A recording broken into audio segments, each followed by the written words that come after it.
It's come up multiple times recently.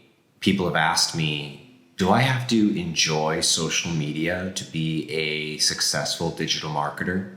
So I'm going to give you my thoughts about this topic in today's video.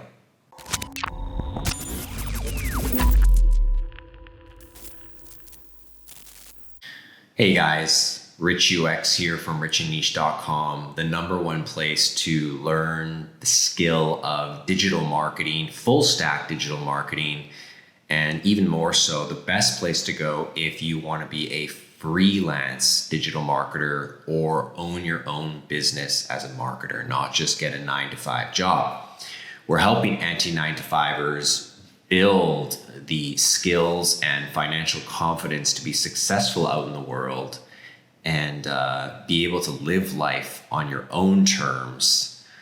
And that brings up a great question that we have to analyze and think about today, and that's, do I need to learn or enjoy social media to be a great digital marketer, a freelance marketer, or maybe even a consultant? I think the best place to start on this topic is to maybe think about social media over the last 20 years. It's 2022 at the time of making this video. I believe Instagram, Twitter, these sort of arrived in 2007-ish. Facebook, maybe more 2005. So we're about 16, 14 years into the process of social media. And I'm not going to lie, I think the luster of the social media content creation world has sort of fallen off. I don't think it's quite what it once used to be. I think that it was really great when we had different platforms for different reasons. And a lot of the platforms have sort of converged into each other, being very similar to one another, because of the way algorithms work, because of the way the human behavior works, the way video typically attracts more engagement, longer watch time. Most platforms are trending towards video, and most people are more interested in video than, say, text. And I think when Instagram was a photography app, it was a little bit more interesting. I think they've really gotten away from their initial sort of nature.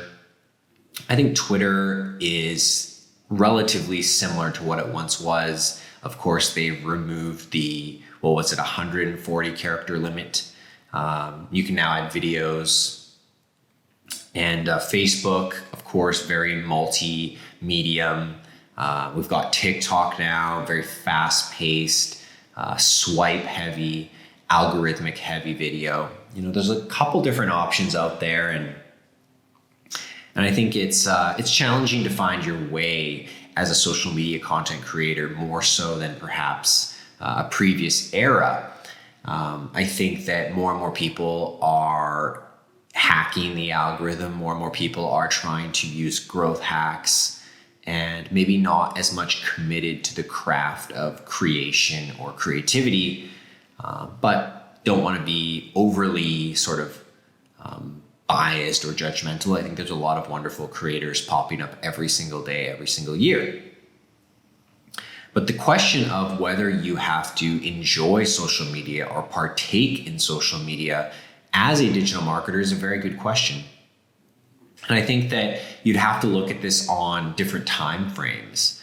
I think that if you want to be a digital marketer this year, if you want to be a freelancer this year, there's absolutely pathways you could take which do not require you to very much partake in social media. You could be a landing page designer. You could be a conversion rate optimizer.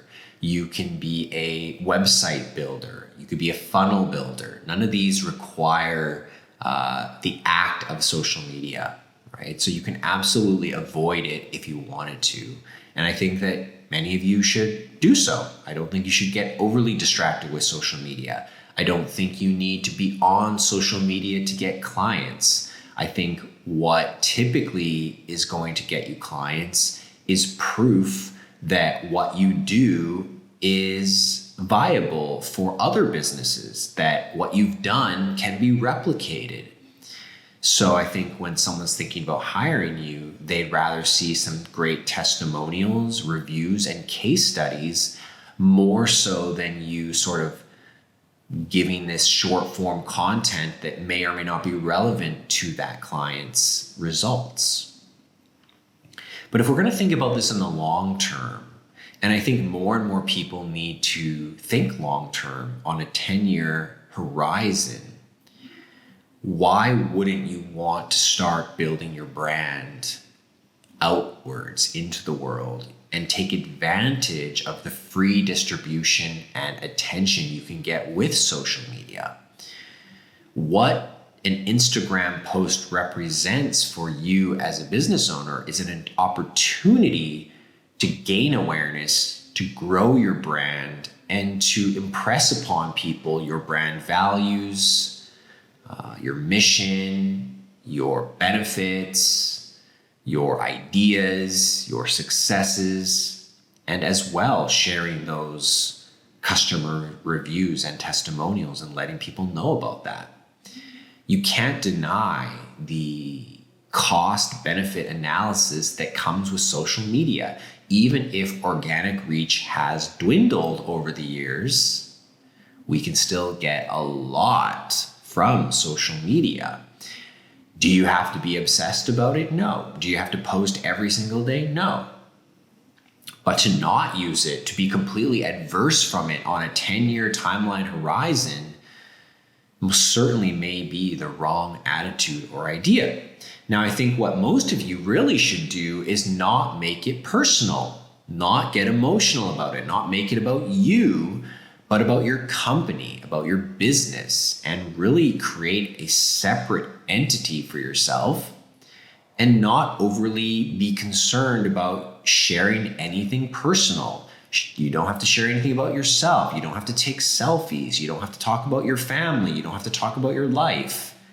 But you should certainly be talking about what your business is capable of, what your business offers to people, and the brand sort of aesthetic and the brand values and the brand story that goes along with that. And then I definitely think that you can separate the two.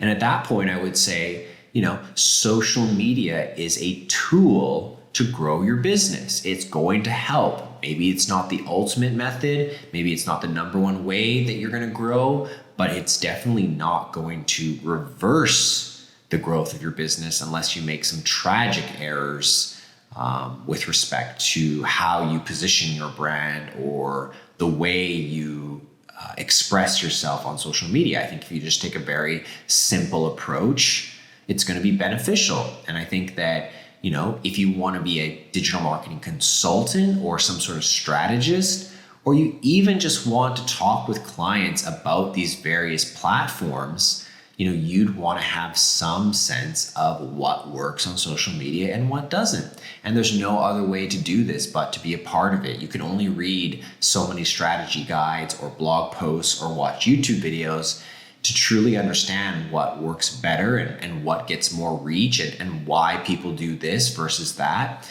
You kind of have to be out there. And that's why I would get your business going on social media to some degree. Honestly, I would probably just pick one platform.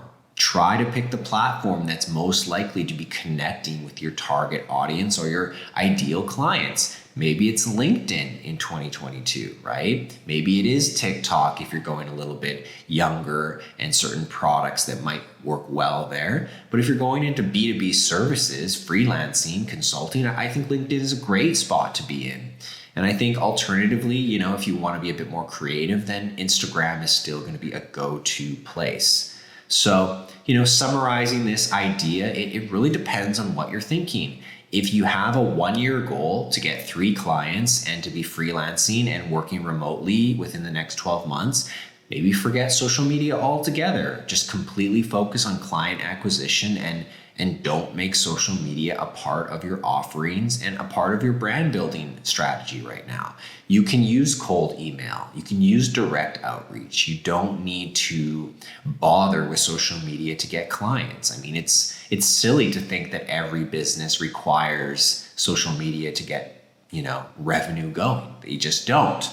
But if you want to look on the long term, if you want to think in the 10-year, every single eyeball that you can attract to your business is going to help in the long run. It's going to grow your network. It's going to get you referrals. It's going to help you build stature. More followers can impress people. Perhaps you come up with some sort of content form that becomes very popular, and maybe you're known for that, and that itself is going to generate you clientele. Many people end up becoming podcast creators, video creators, and that turns into its own revenue stream with advertisers, sponsors. Why would you want to say no to that in the long term? Why would you want to say no to brand building in the long term? And I think because it's free to post, so many of you would be benefited by doing so. If it costed thousands of dollars to post on social media, okay, it's a different question. Maybe it's not for you. Maybe it's not for everyone. That's fine. But it costs you just a little bit of time to get out there today on LinkedIn, Instagram, TikTok, Facebook, Twitter, and start sharing with the world what your brand, what your business, or what you as a service provider has to offer.